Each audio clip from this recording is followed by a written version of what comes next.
didn't tell you was a lot of times Mom would play the piano at home, and the whole family, we'd stand around and we'd sing these songs. And she had some of these crazy songbooks. Normally she was classical, but this was the crazy song that she just loved to sing, was Tennessee Bird Blog. It was way out of character for her.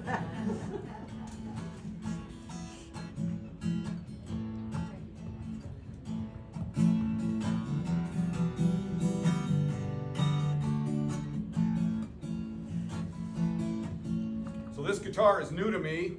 I got it recently, and a golf friend of Carol's, my wife, she had a guitar, and she asked me if I would restring it. She bought it when she was a kid in 1976, and so I said sure. So I looked at it, and I strung it, and it had a lot of things wrong with it. So I called her up and I said, can I put some money into it and fix it up and redo it? And she said sure. So anyway, I've kept on playing it because it's a really quality guitar and I really like it a lot. So then I wrote this song and I just keep playing it with this. And so we kind of think of Kathy when we do this song. So this is Carol and I were golfing in Eastern Washington, and we had a little incident on the golf course. So I wrote this song about it. So this is a true story. I didn't write the music, but I wrote the words. You might recognize the music.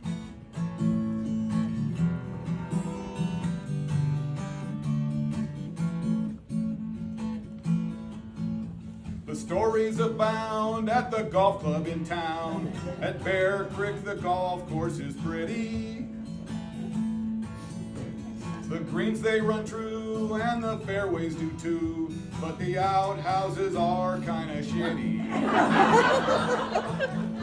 Oops.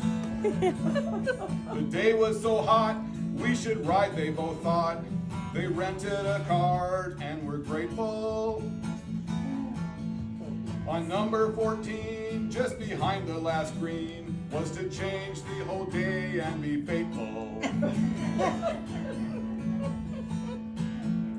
The golfing was fine, but then Carol did whine. She said she would head to the potty. Who would have guessed they'd be put to the test for what shortly would happen to Scotty? That's me.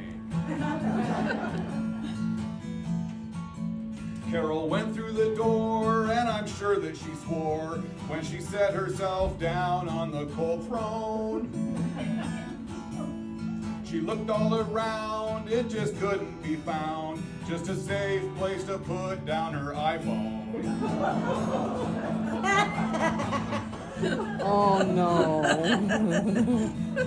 Oh yeah. She really had to go, and the next thing you know, the phone ended up in the crapper.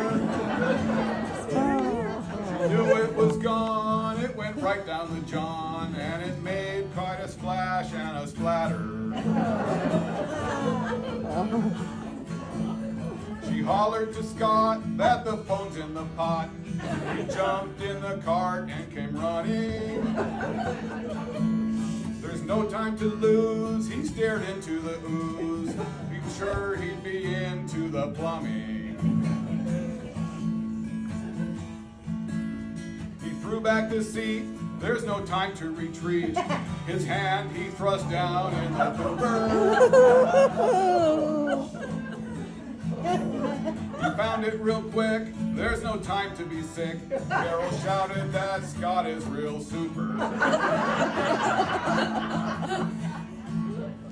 He had the good sense to go find a good rinse. On the fairway there's a very strong sprinkler. The phone made it through, and the story is true, or my name isn't really Scott Minkler. The moral of this tale, if you'd like to prevail, when you head to your next honey bucket, save the expense and just have the good sense to put the phone deep in your pocket.